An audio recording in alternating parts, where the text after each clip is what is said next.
Halo Sobat Telmed, apa sih yang kalian bayangkan ketika mendengar kata vegan atau vegetarian?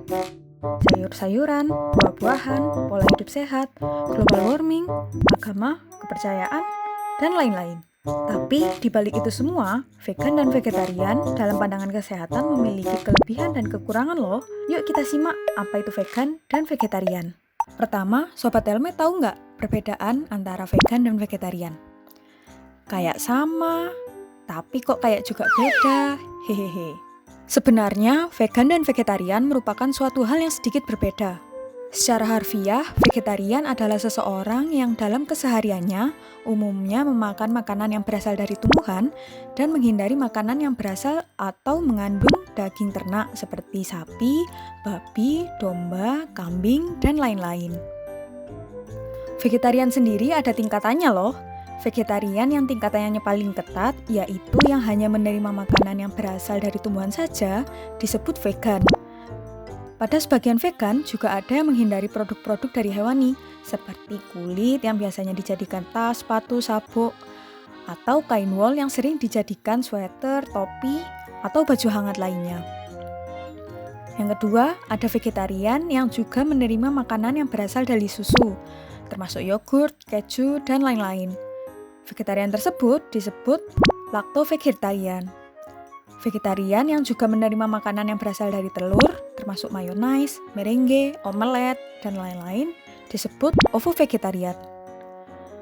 Vegetarian yang juga bisa menerima makanan yang berasal dari ikan, disebut pesco-vegetarian.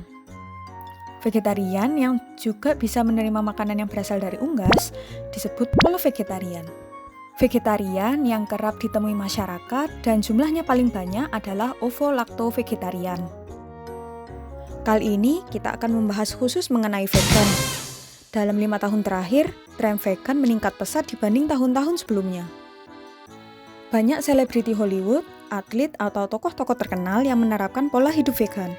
Antara lain ada Stevie Wonder, Billie Eilish, Ariana Grande, Jason Mraz, Lewis Hamilton, Yuval Noah Harari, dan masih banyak lagi. Dan pada pesta Oscar tahun 2020, pihak penyelenggara bahkan menjamu para tamu dengan makanan-makanan vegan friendly loh. Sebenarnya banyak sekali alasan untuk memilih pola hidup vegan. Selain permasalahan iklim, lingkungan, hak asasi hewan, ada juga yang memilih untuk menjadi vegan karena manfaatnya dalam bidang kesehatan. Keuntungan apa sih yang akan terjadi bila menjadi vegan atau vegetarian? 1. Dengan menjadi vegan dapat menurunkan berat badan dan indeks massa tubuh, sehingga dapat memperbaiki obesitas atau kegemukan. Hal ini terjadi karena konsumsi total kalori pada vegan lebih rendah daripada kelompok non-vegetarian.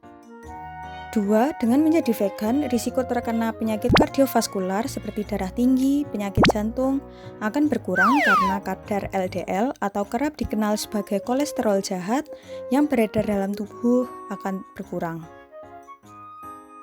3. Dengan menjadi vegetarian, perkembangan penyakit metabolik seperti diabetes mellitus tipe 2 atau yang kerap dikenal sebagai kencing manis juga dapat berkurang loh.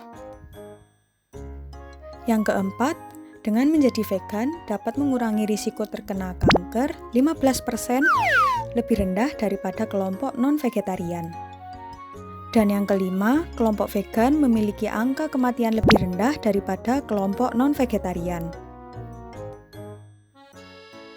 Tapi dengan menjadi vegan juga ada kerugiannya. 1. Kerugian yang paling menonjol dalam menjadi seorang vegan adalah kekurangan vitamin B12.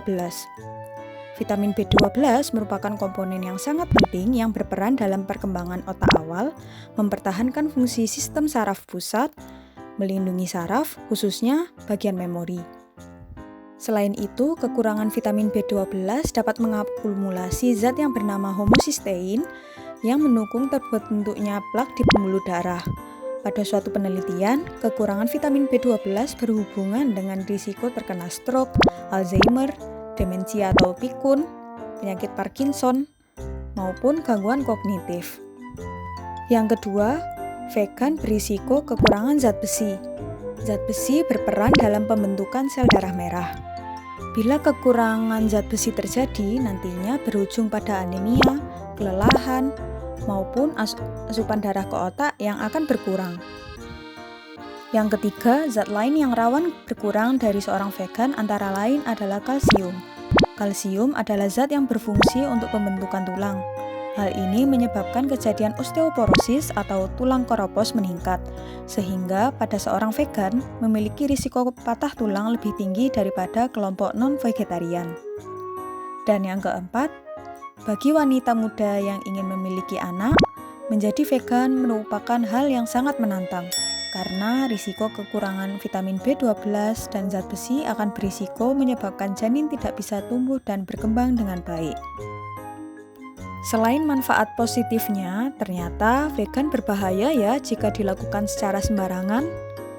Pada video ini, kami tidak sedang menganjurkan atau melarang Sobat Telmed untuk menjalani pola hidup vegan.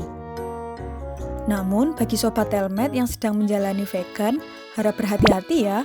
Pastikan untuk konsultasi mengenai nutrisi kepada dokter atau ahli gizi. Jangan lupa juga untuk menjalani pemeriksaan kesehatan rutin untuk mencegah hal-hal yang tidak diinginkan. Bagi Sobat Telmed yang ingin dan berencana untuk menjadi vegan, harap mempelajari dengan matang terlebih dahulu sebelum terjun ya. Pastikan juga sudah berkonsultasi dengan dokter atau ahli gizi. Sekian video Telmed FKUB hari ini. Sampai jumpa di konten selanjutnya.